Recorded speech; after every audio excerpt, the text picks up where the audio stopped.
Hello दोस्तों, INS Arihant के launch होने के बाद से ही हम लोगों ने सबसे ज्यादा एक वर्ड जो न्यूज में सुना वो है न्यूक्लियर ट्रायड। अब हम इस वीडियो में जानने की कोशिश करेंगे कि न्यूक्लियर ट्रायड क्या है, इस संदर्भ में भारत की स्थिति क्या है, भारत के साथ अन्य देशों की क्या स्थिति है, इसमें क्या, इस न्यूक्लियर ट्रायड किसे कहते हैं, न्यूक्लियर ट्रायड के क्या न्यूक्लियर ट्रायड होने के क्या फायदे हैं, न्यूक्लियर ट्रायड के संदर्भ में भारत की क्या क्या सीमाएं हैं और क्या किए जाने की आवश्यकता है।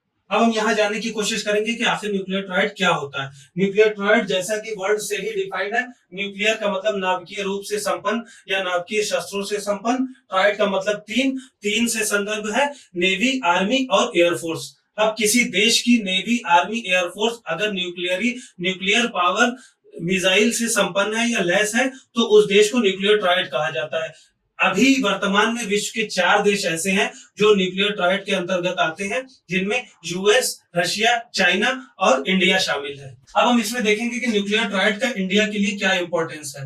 अब सबसे फर्स्ट पॉइंट अगर आता है तो यह जवाबी कार्रवाई करने के लिए सबसे ज्यादा इंपॉर्टेंट होता है कि जब कोई देश पर कोई या किसी प्रकार का आक्रमण होता है तो उसके पास कई पॉइंट होते हैं जवाबी कार्रवाई करने के लिए। वो जैसे किसी देश पे थल या जमीन पे कोई आक्रमण हो रहा है तो उसकी नेवी और एयरफोर्स अटैक कर सकती है। अगर किसी देश के एयरबेस पे कोई अटैक हुआ है तो वहां की थल सेना और नेवी अटैक कर सकती है। अगर किसी नेवल शिप पे अटैक हुआ है तो उस देश की आर्मी और एयरफोर्स अटैक जवाबी कार्रवाई कर सकती है। तो इससे ये हम समझ सकते हैं कि अगर हमारे तीनों पॉइंट या तीनों मोड जिसमें आर्मी, नेवी और एयरफोर्स आता है, अगर तीनों न्यूक्लियर मिसाइल से लैस होंगे तो जवाबी कार्रवाई करने में आसानी होगी। सेकेंड पॉइंट आता है कि इंडिया की स्ट्रेटेजिक लोकेशन, जहां पर पाकिस्तान और चाइना जैसे दो, मतलब कह सकते हैं कि एनिमी है, तो वहां से कभी भी अटैक हो सकता है और कभी भी ऐसे हालात बन सकते हैं जैसे अभी हालिया घटनाक्रम में ही हमने देखा। ठीक है। अब थर्ड पॉइंट ये आता है कि इंडिया की जो न्यूक्लियर डॉक्ट्रिन है, जो 1998 में ऑपरेशन शक्ति जब सेकेंड न्यूक्लियर टेस्ट किया गया था तभी इंडिया ने नो फर्स्ट यूज की पॉलिसी अपनाई है। तो अगर कोई देश कभी अटैक करता है तो ऐसे समय में, क्योंकि इंडिया पहले यूज नहीं करेगा, तो अगर इंडिया पे कोई देश अटैक करता है तो वहां पर अटैक करने के लिए हमारी तीनों सेवाओं या तीनों विंग का न्यूक्लियर पावर्ड मिसाइल से लैस होना ज्यादा इंपॉर्टेंट हो जाता है। अब हम आगे देखते हैं कि न्यूक्लियर ट्रायड में इंडिया के आगे क्या क्या लिमिटेशन है। तो सबसे पहले बात करते हैं हम नेवी की। तो नेवी में देखें कि अभी दो ही ऑपरेशनल है, जिसमें आईएनएस अरिहंत और आईएनएस अरिहंत।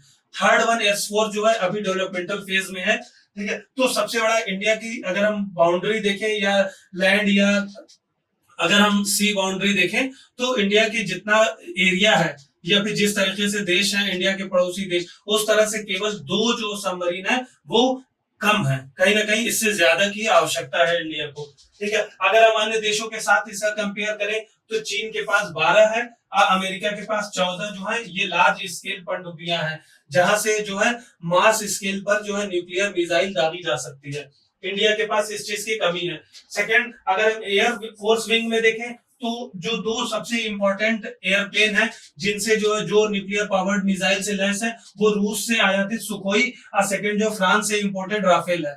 तो ये दोनों हैं। तो हम सबसे इंपॉर्टेंट पॉइंट आता है कि ऐसे समय, जैसा कि कारगिल के समय भी हमने देखा कि कई देशों से आयात जो है प्रभावित हुआ था, खासतौर से सैन्य क्षेत्र का। तो अगर कोई युद्ध होता है तो ये बहुत ज्यादा वल्नरेबल कंडीशन हो जाएगा कि एक दूसरे देश पे निर्भर होना। सेकंड जो है, अगर इसी कॉन्टेक्स्ट में देखें तो इंपोर्ट होने की वजह से हमारा जो इंपोर्ट बिल बढ़ जाता है, दूसरे देश पर निर्भरता के साथ इंपोर्ट बिल भी होता है, तो इससे हम जो है एक तरह से कंप्रोमाइज हो जाती है हमारी सेफ्टी।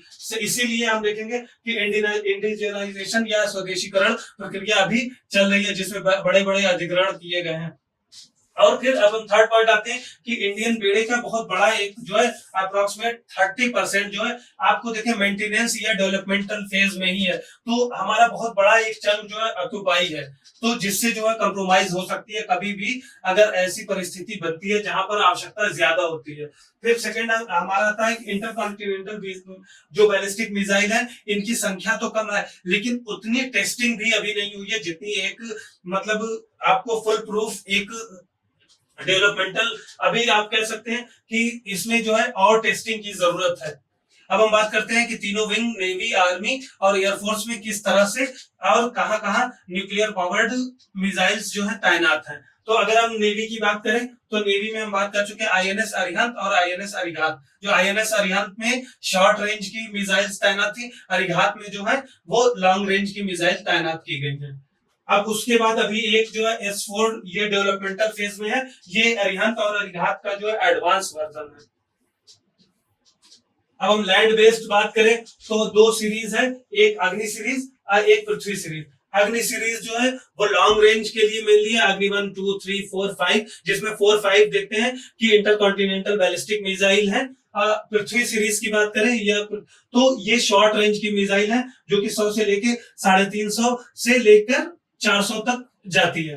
अब थर्ड वन जो है ये शौर्य एक सीरीज डेवलप हो रही है जो कि हाइपरसोनिक मिसाइल है। हाइपरसोनिक का मतलब ये होता है कि 5 मैक की स्पीड से ऊपर, ठीक है। ये क्लासिफिकेशन होता है एक जो कि साउंड की स्पीड के अकॉर्डिंग देखा जाता है, उसे मैक बोला जाता है।